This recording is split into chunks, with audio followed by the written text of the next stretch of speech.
Hello ವೀಕ್ಷಕರೇ, welcome to ಸಿರ್ಸು vlogs. ನನಗೆ cake ಮಾಡೋದಕ್ಕೆ ಬರೋದಿಲ್ಲ ಅಂತ ಸುಮಾರು ಜನ ಹೇಳ್ತಾ ಇರ್ತಾರೆ. ಮಕ್ಕಳು ಮನೆಯಲ್ಲಿ ಕೇಕ್ ಬೇಕು ಅಂತ ಕೇಳಿದಾಗ ಈ ಈಸಿಯಾಗಿರ್ತಕ್ಕಂಥ ಕೇಕ್ ಪಡ್ಡನ್ನ ಪ್ರತಿಯೊಬ್ಬರೂ ಮಾಡಿಕೊಡ್ಬಹುದು. ಅಷ್ಟೊಂದು ಸುಲಭವಾಗಿದೆ. ಇದನ್ನು ಮಾಡೋದು ಯಾವ ರೀತಿ ಅಂತ ನೋಡೋಣ. ಒಂದು ಬಟ್ಲನ್ನು ತಗೊಂಡು ಅದರಲ್ಲಿ ಅರ್ಧ ಬಟ್ಲಷ್ಟು ಮೊಸರನ್ನು ಹಾಕ್ಕೊತಾ ಇದ್ದೀನಿ. ಮೊಸರು ಒಂಚೂರು ಗಂಟಿಲ್ದಿರ ನೀಟಾಗಿ ಇದನ್ನು ಕಲಿಸ್ಕೋಬೇಕು. ಒಂದು ಬೀಟರಿಂದ ಇದನ್ನು ಕಲಿಸ್ಕೋಬೇಕು. ಇದನ್ನು ಮಿಕ್ಸಿಗೂ ಸಹ ಹಾಕ್ಕೋಬಹುದು. ನಂತರ ಇದಕ್ಕೆ ಅದೇ ಕಪ್ಪಲ್ಲಿ ಅರ್ಧ ಕಪ್ಪಷ್ಟು ಆರ್ಗ್ಯಾನಿಕ್ ಬೆಲ್ಲನ ಸೇರಿಸ್ಕೊತಾ ಇದ್ದೀನಿ. ನೀವು ಸಕ್ಕರೆ ಸಹ ಸೇರಿಸ್ಕೊಂಡು ಮಾಡಬಹುದು. ಸಕ್ಕರೆ ಅಥವಾ ಬೆಲ್ಲ ಯಾವುದಾದ್ರೂ ಮೊಸರಲ್ಲಿ ಸೇರಿಸಿ ನೀಟಾಗಿ ಎರಡು ಮಿಕ್ಸ್ ಆಗೋ ಥರ ಇದನ್ನು ಚೆನ್ನಾಗಿ ಕಲಿಸ್ಕೋಬೇಕು. 1-2 ನಿಮಿಷ ಇದನ್ನು ಮಿಕ್ಸ್ ಮಾಡಿಕೊಂಡ್ರೆ ಇದು ಚೆನ್ನಾಗಿ ಮಿಕ್ಸ್ ಆಗುತ್ತೆ. ಇವಾಗ ನಾವು ಇದಕ್ಕೆ 1 ಕಪ್ಪಷ್ಟು ಗೋಧಿ ಹಿಟ್ಟಾಗಲಿ ಮೈದಾ ಹಿಟ್ಟಾಗಲಿ ಎರಡರಲ್ಲಿ ಒಂದು ಹಿಟ್ಟನ್ನು ಸೇರಿಸ್ಕೋಬೇಕು. ಹಿಟ್ಟು ಸಹ ನೀಟಾಗಿ ಕಲಿಸ್ಕೊಳ್ಳಿ. ಚೆನ್ನಾಗಿ ಇದರಲ್ಲಿ ಮಿಕ್ಸ್ ಆಗೋ ರೀತಿ 1-2 ನಿಮಿಷಗಳ ಕಾಲ ಚೆನ್ನಾಗಿ ಕಲಿಸ್ಕೋಬೇಕು.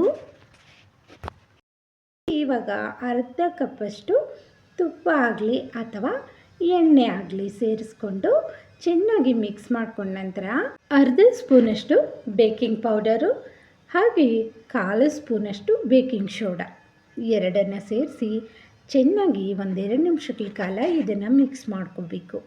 ಈ ರೀತಿ ಕಲಿಸ್ಕೋಬೇಕು. ಕನ್ಸಿಸ್ಟೆನ್ಸಿ ಸೇಮ್ ಕೇಕ್ ಬ್ಯಾಟರು ಯಾವ ರೀತಿ ಇರುತ್ತೋ ಅದೇ ರೀತಿ ಬರಬೇಕು.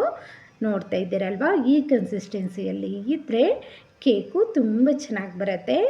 ಇವಾಗ ನಾವು ಇದಕ್ಕೆ ಸಣ್ಣದಾಗಿ ನಮ್ಮ ಹತ್ರ ಯಾವ ಡ್ರೈ ಫ್ರೂಟ್ಸ್ ಇರುತ್ತೋ ಅದನ್ನು ಕಟ್ ಮಾಡಿ ಇದರಲ್ಲಿ ಸೇರಿಸ್ಕೋಬಹುದು. ಇಲ್ಲಾಂದರೆ ಟೂಟಿ ಫ್ರೂಟಿ ಬರುತ್ತಲ್ವ ಅದನ್ನು ಸಹ ಸೇರಿಸಬಹುದು. ನಾನಿಲ್ಲಿ ಸಣ್ಣಗೆ ಗೋಡಂಬಿ ಹಾಗೆ ಒಣ ದ್ರಾಕ್ಷಿನ ಕಟ್ ಮಾಡಿ ಇದರಲ್ಲಿ ಸೇರಿಸಿ ಚೆನ್ನಾಗಿ ಮಿಕ್ಸ್ ಮಾಡ್ಕೊತಾ ಇದ್ದೀನಿ. ಇದು ಸಹ ತುಂಬ ಟೇಸ್ಟಿಯಾಗಿರುತ್ತೆ. ಅಲ್ಲಲ್ಲಿ ಕೇಕಲ್ಲಿ ನಮಗೆ ಬಾಯಿಗೆ ಸಿಗ್ತಾ ಇರುತ್ತೆ. ಇದೆಲ್ಲ ಚೆನ್ನಾಗಿ ಮಿಕ್ಸ್ ಮಾಡ್ಕೋಬೇಕು. ತುಂಬ ಚೆನ್ನಾಗಿ ಬರುತ್ತೆ. ಒಮ್ಮೆ ನೀವು ಸಹ ನಿಮ್ಮ ಮಕ್ಕಳಿಗೆ ಈ ರೀತಿಯ ಕೇಕನ್ನು ರೆಡಿ ಮಾಡಿಕೊಡಿ. ಇವಾಗ ಪಡ್ಡು ಹೆಂಚನ್ನು ಬಿಸಿ ಮಾಡಿಕೊಂಡು ನಾವು ಸೇಮ್ ಪಡ್ಡನ್ನ ಯಾವ ರೀತಿ ಮಾಡ್ಕೊತೀವೋ ಅದೇ ರೀತಿ ಇದನ್ನು ಬೇಯಿಸ್ಕೋಬೇಕು. ಸ್ವಲ್ಪ ಎಣ್ಣೆನ ತಗೊಂಡು ಪಡ್ಡು ಹೆಂಚಿಗೆ ನೀಟಾಗಿ ಹಚ್ಕೋಬೇಕು. ತುಂಬ ಚೆನ್ನಾಗಿ ಬರುತ್ತೆ. ಹೆಂಚಿಗೂ ಸಹ ಏನೂ ಅಂಟೋದಿಲ್ಲ. ನಂತರ 1 ಸ್ಪೂನನ್ನು ತಗೊಂಡು ಸ್ವಲ್ಪ ಸ್ವಲ್ಪ ಕೇಕ್ ಬ್ಯಾಟರನ್ನು ಪಡ್ಡು ರೀತಿ ಸೇರಿಸ್ಕೋಬೇಕು.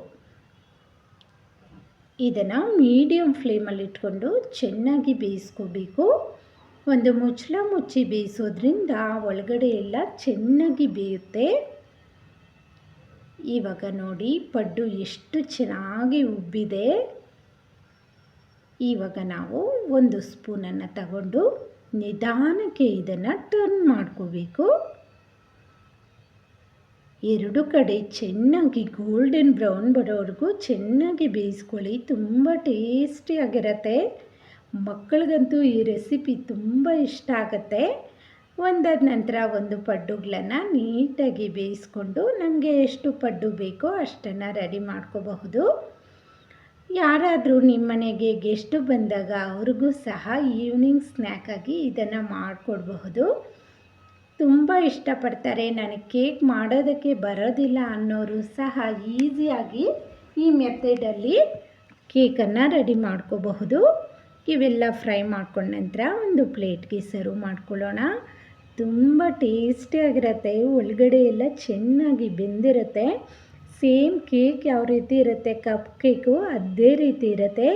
ನೋಡ್ತಾ ಇದ್ದೀರಲ್ವ ವೀಕ್ಷಕರೇ, ಇವತ್ತಿನ ನಮ್ಮ ಈ ಕೇಕ್ ರೆಸಿಪಿ ನಿಮಗೇನಾದರೂ ಇಷ್ಟ ಆಗಿದ್ದರೆ ಪ್ಲೀಸ್ ನಮ್ಮ ಚಾನಲನ್ನು ಸಬ್ಸ್ಕ್ರೈಬ್ ಮಾಡ್ಕೊಂಡು ನೋಡಿ. Thank you.